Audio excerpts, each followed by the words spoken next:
Good morning, children. This is Seema Prabhakaran. We'll continue with our history lesson number 3, the Delhi Sultanate. Today we'll be talking about the Tughlaq dynasty from 1320 to 1414 CE. The Tughlaq dynasty was founded by Ghazi Malik, who had served as a governor under Alauddin Khalji. He took over the Sultanate in the 14th century AD after killing the last Khalji ruler, Khusrau Khan. After sitting on the throne of Delhi, he assumed the title of Ghiyasuddin Tughlaq. Let's find out about him. Ghiyasuddin Tughlaq from 1320 to 1324 CE.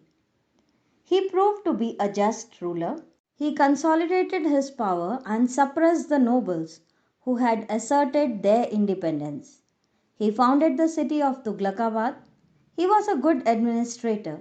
He reduced the land revenue and recruited honest officers.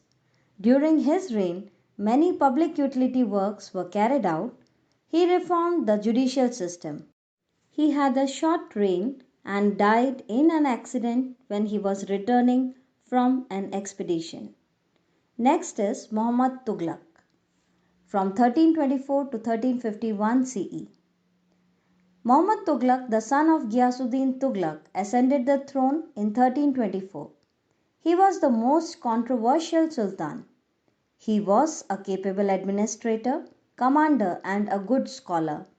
He was accommodative towards other religions, and people could follow any religion during his rule. However, he was a man who thought ahead of times.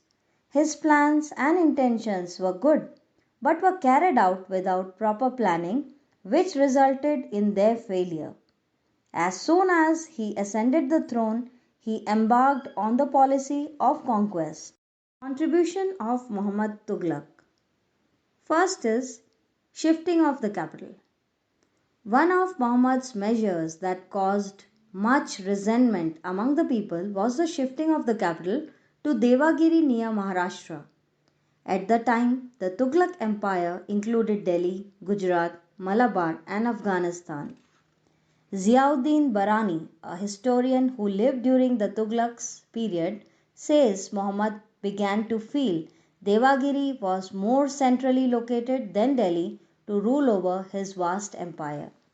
He also felt Devagiri would be safe from the Mongols, who were a constant threat during his rule. Therefore, he decided to shift his capital to Devagiri. The city of Devagiri was renamed as Daulatabad, and the people of Delhi were ordered to shift to the new capital, which was also a long distance away from Delhi. In the scorching summer heat, people began their journey to Daulatabad. Many died of exhaustion. But within 5 months of shifting to the new capital, Muhammad bin Tughlaq began to feel he had made a mistake. He found he could not control North India effectively from Daulatabad. He also found it was difficult to protect the northwest borders of his empire from Mongols from the new capital. So, he ordered people to shift back to Delhi. That brought even more misery and fueled a lot of resentment among his people. Next heading is token currency. His second project was the introduction of token currency.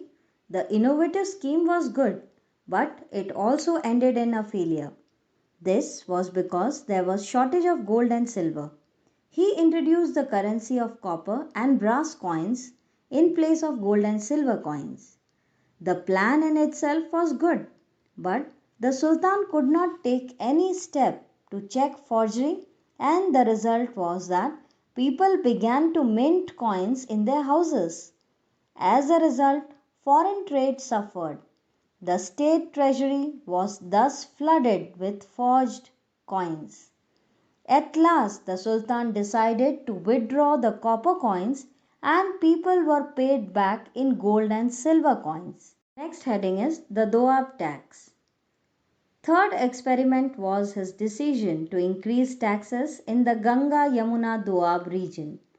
Doab is the region lying between two rivers.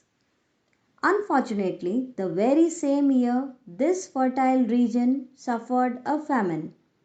The discontent among the peasants led to the eventual withdrawal of his order. However, it was too late. The damage was already done. Agriculture suffered extensively.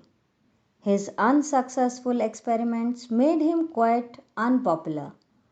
Poor administration in his empire led to internal aggression and revolts. This weakened his empire. He ruled for nearly 26 years and died due to illness when he went to suppress a revolt in Gujarat. That's all for today's class. Thank you and have a nice day.